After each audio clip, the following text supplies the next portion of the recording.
रश्मि जी दिल्ली से।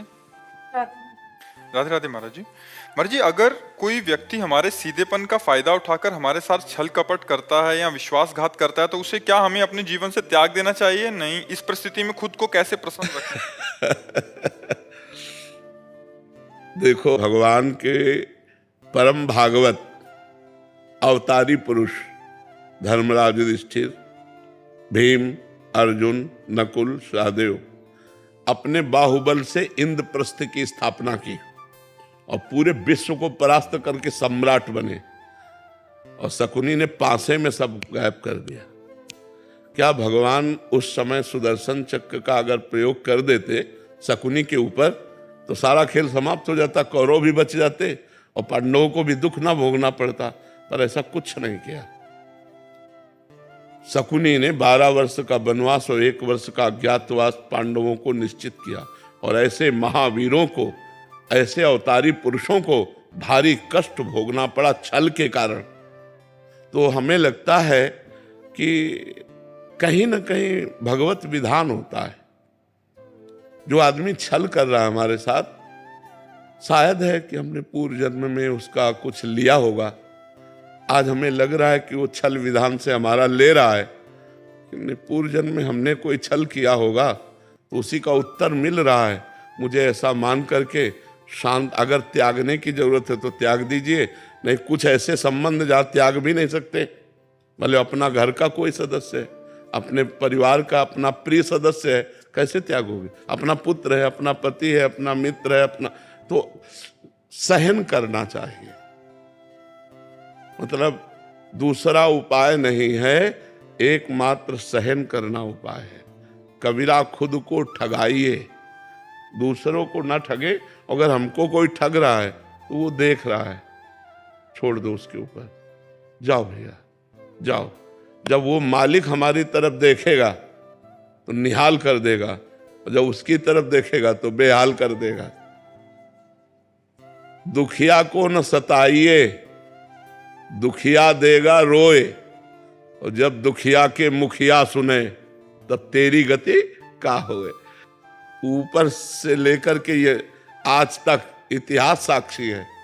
ये छल, ये कपट, ये व्यवस्था पहले से चली आ रही है बड़े बड़ों के साथ। वही तो कह रहा हूं, धर्मराज हैं भाई। हम लोग तो धर्म से चलेंगे, वो तो धर्मराज हैं। और छल से मारा कि 12 वर्ष का वनवास, 1 वर्ष का अज्ञातवास। ऐसे महापुरुषों को भी छल, चाहते तो 1 मिनट में शकुनी को निपटा सकते थे भीम। 1 मिनट में केवल गला पकड़ के दबा दे तो जान से मर जाता लेकिन सबकी जड़ शकुनी था, और उसका कहीं बाल बाका भी नहीं किया। और बहुत कष्ट भोगा, बहुत कष्ट भोगा इन महापुरुषों ने। मंथरा ने तो कैकेयी के कान भरे। कैकेयी जी ने हठ ठान लिया, सुबह होने वाला था राज्याभिषेक और शाम के हो गया वनवास तो भाई देखो, हम लोग तो उनके अंश हैं, वो तो स्वयं परमात्मा हैं, बड़े बड़े महापुरुष हैं। कुछ बातें ऐसी होती जो केवल सहनी पड़ती है। कोशिश करो, अगर राजकीय कार्रवाई से तुम बच सकता है तो बच सकता है, नहीं तो शांत सह जाओ, वो देगा, मालिक कहीं से दे देगा। वो बहुत विधान करने वाला है। लड़ाई, हमें तो लगता है लड़ाई झगड़ा छल कपट इसमें सब ठीक नहीं है। शांति से सह जाए तो अच्छा है। देखो कितना सहने की कोशिश की पांडवों ने। पहले कहा था कि जब अगर 12 वर्ष का वनवास, 1 वर्ष का अज्ञातवास आप पूरा कर लेंगे तो पूरा चक्रवर्ती राज्य आपको मिल जाएगा। जब पूरा कर लिया तो उनका राज्य नहीं देंगे, बोले आधा दे दो, बोले आधा भी नहीं देंगे, तो बोले 5 गांव दे और आप देखो ईमानदारी की हद और बेईमानी की हद।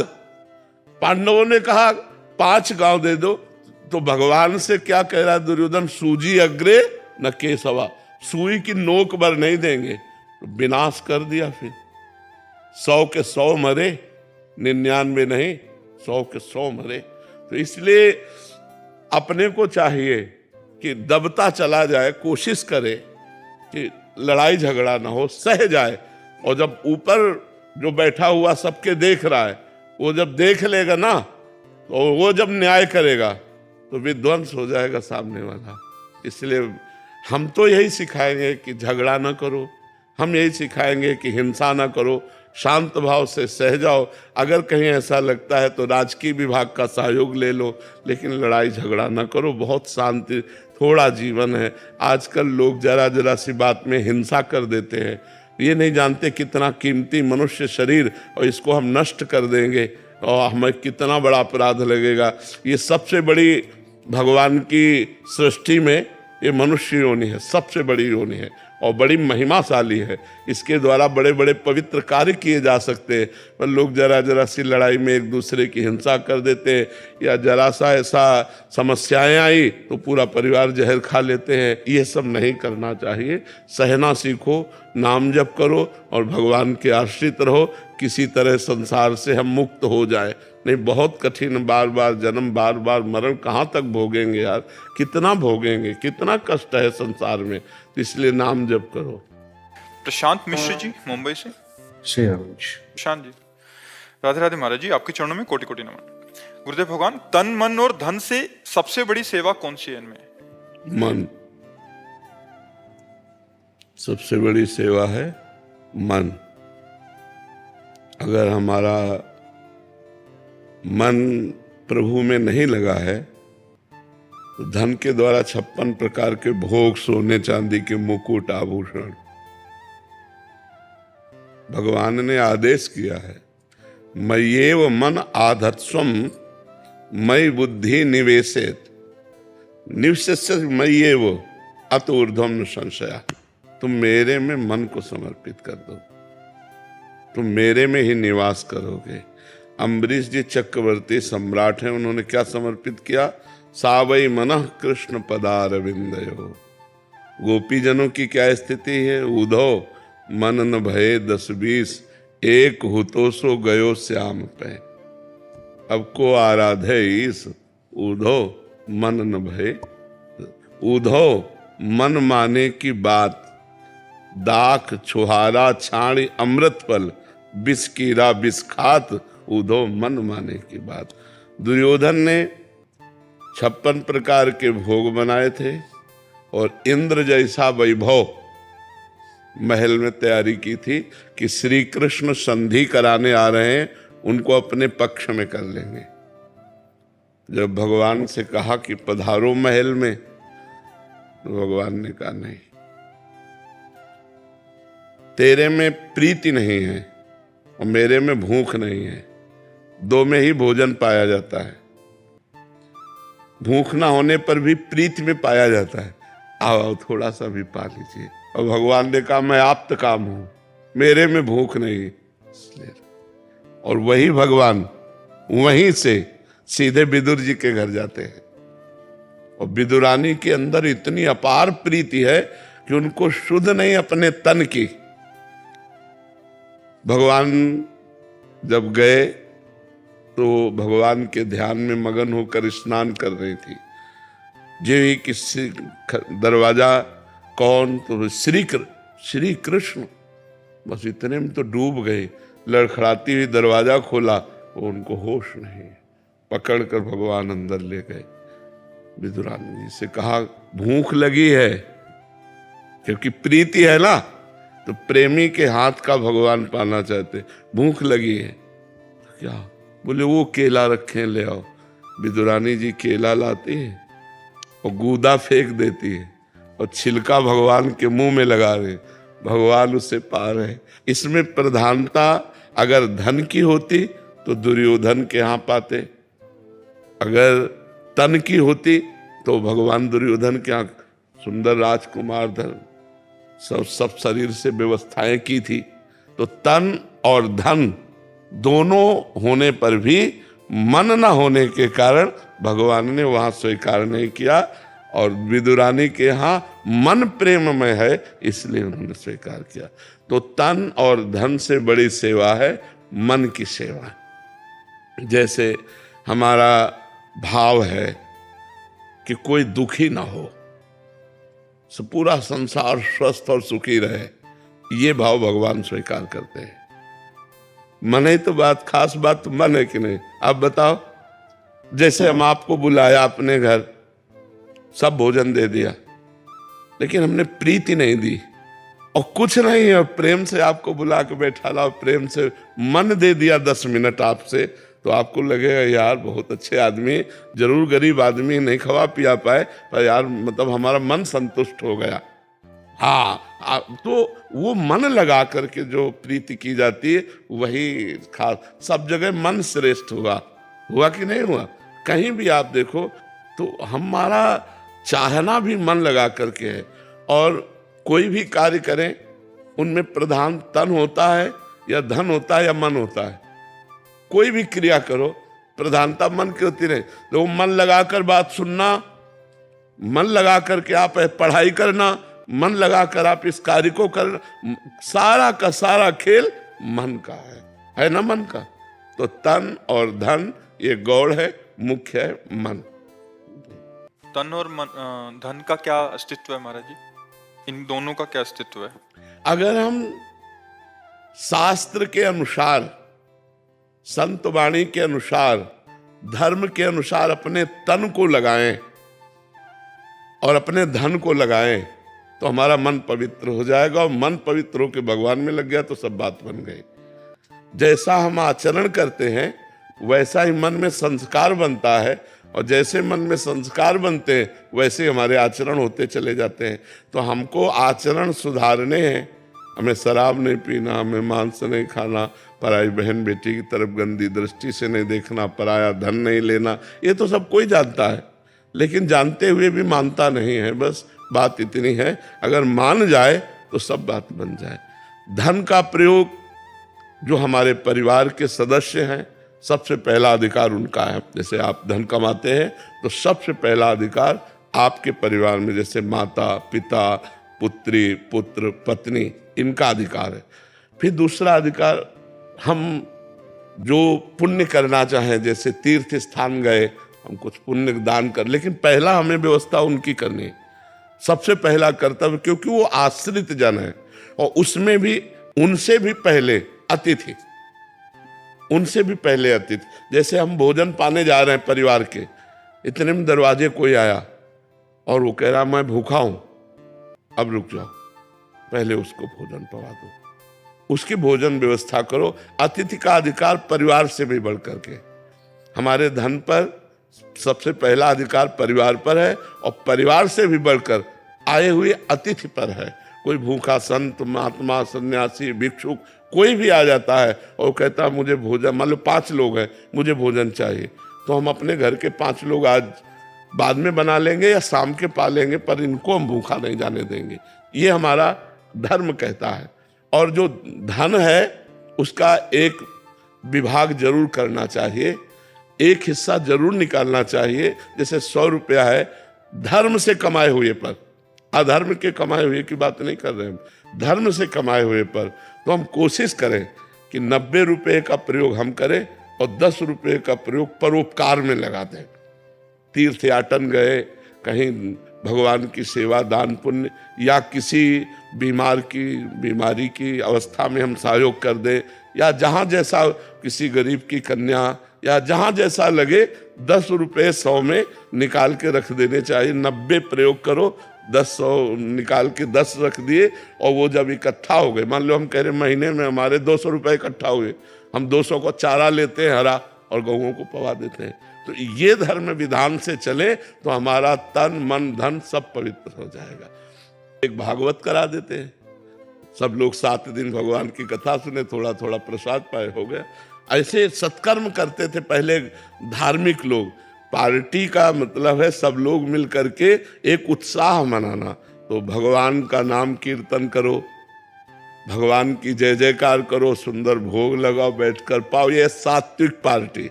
अब तो देखो, आप लोग खुद देखो क्या हो रहा है। पहले जो घरों में उत्सव मनाया जाता था, गांव में हमने जैसा देखा कि लोगों के पैर धोए जाते थे, पूज्य जनों के ऐसे पैर धो के, हाथ धो के, और ऐसे बिछा के पवा के 2 ना पत्तल बढ़िया, और फिर जय जयकार भगवान की करके तब भोजन होता था। अब आज कहाँ होता है, जय जयकार होती है क्या? वो सब रख दिए, जो मनावे तुम ले, तुम्हारा मनावे तुम ले। तो इससे बुद्धि पर भी तो प्रभाव पड़ता है, हमारी बुद्धि वैसे दूषित हो जाती है। तो यदि हम शास्त्र और धर्म के अनुसार अपने तन और धन को लगावें तो हमारा मन पवित्र हो जाए। मन पवित्र हो गया तो सब ठीक हो गया, है कि नहीं जी। नियति जी।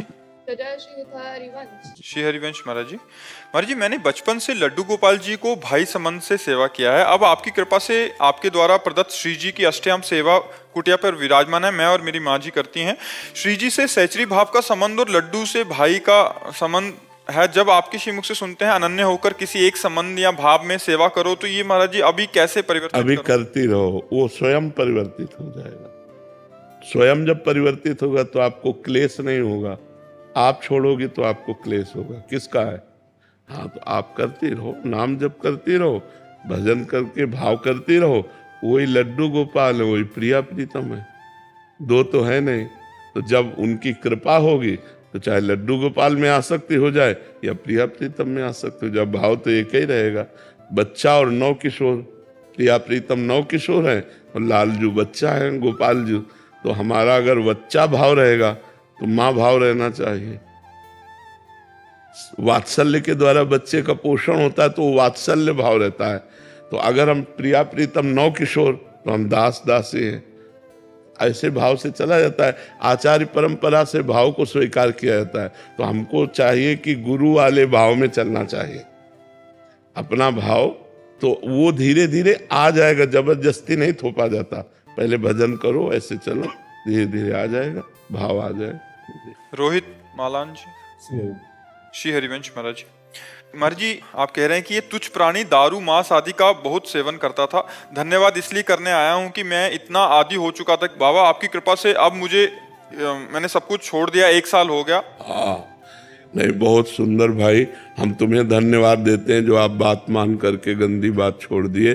तुम्हारा जीवन अच्छा हो, स्वस्थ हो और तुम उन्नति को प्राप्त हो, यही हमारा तो लक्ष्य है कि बैठे बैठे बीमार अवस्था में भी कष्ट सह के बोलना, कष्ट सह कर आना, बस एक ही उद्देश्य, जब तक प्राण है तब तक हम अपने देशवासियों को जितना हमारी वाणी में सामर्थ्य है उतना पवित्र कर रहे हैं, उतना अच्छे मार्ग में चलावें।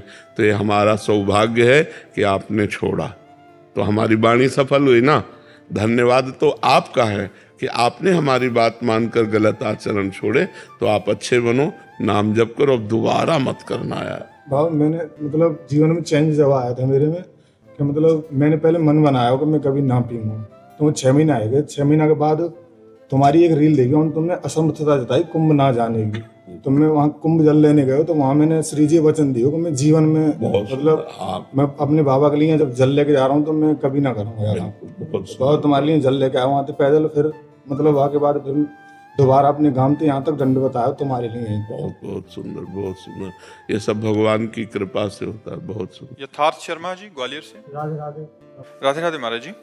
महाराज जी, मैं एक कॉलेज विद्यार्थी हूँ। नियमित रूप से आपका एकांतिक वार्तालाप सत्संग श्रवण करने का प्रयास करता हूँ, आपकी आज्ञा पे चलने का भी प्रयास करता हूँ। महाराज जी, आपके वचनानुसार मैं प्रयासरत रहता हूँ कि किसी भी निंदा आदि ना करूं और व्यर्थ तथा प्रापंचिक चर्चाओं से दूर रहूं, किंतु कॉलेज एवं समाज में सहपाठियों तथा मित्रों में प्राय इन्हीं बातों की बहुल्यता रहती है। किसी प्रकार की भागवतिक चर्चा सुनने और करने की नहीं मिलती। इन प्रापंचिक बातों को कानों से भी सुनने पर बहुत पश्चाताप होता है, गुरु अवज्ञा सी लगती है महाराज जी। ऐसे में मन खिन्न हो जाता है महाराज जी, कैसे? जैसे विभीषण जी लंका में रहकर भगवान की भक्ति किए, हमको ऐसे अपने मित्रों के बीच में रहकर भक्ति करना है।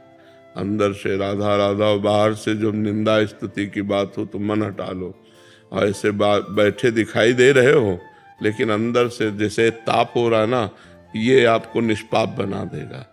रहना तो पड़ेगा ही। अब पढ़ाई कर रहे हो तो विद्यार्थियों के बीच में, ड्यूटी कर रहे हो तो संसारी पुरुषों के बीच में। अब वहाँ ज़्यादा भक्ति का प्रभाव थोड़ी दिखाओगे, भक्ति अंदर रखो। अब ऑफिस में जाना है, लोग शराब पी रहे हैं, वहीं तुम्हें बैठना है, लोग पी। अब तुम्हें ये थोड़ी दिखाना है कि हम अलग चीज़ हैं, बैठे हैं, नहीं हमारी रुचि नहीं, हम पीते नहीं। ऐसा हिम्मत रखनी चाहिए कि अगर भाई वो कह रहे हैं कि जरा डालिए तो हम डाल देंगे, लेकिन हम पिएंगे नहीं। मित्र मतलब ऐसी ऐसी परिस्थितियां हैं कि जैसे आर्मी में है, अब उनको ड्यूटी लगी है, परोसिए। तो अब ऐसी परिस्थिति में क्या करूं, तो हमका परोसिए, आप परोसिए, कोशिश करो, आप मत खाइए। अगर आपको सत्संग मिला है, आप चाहते हो कि मैं ना खाऊं, तो आप मत खाइए और भजन कीजिए, पर परोसिए, क्योंकि आपकी ड्यूटी है। वहाँ अगर नहीं कहते तो फिर आप कहीं दंड के भागी ना बन जाए। अगर जो जैसा आदेश हो रहा है सरकारी वैसा, हमें लगता है दबाव पक्ष तो कहीं नहीं होता कि आप ये खाइए, आपके लिए दोनों हैं, जो मना है सो खाइए, ऐसा ही होता है। लेकिन आप अगर परोसने में तो आपको परोसना पड़ेगा, आप बनाने में तो आपको बनाना पड़ेगा।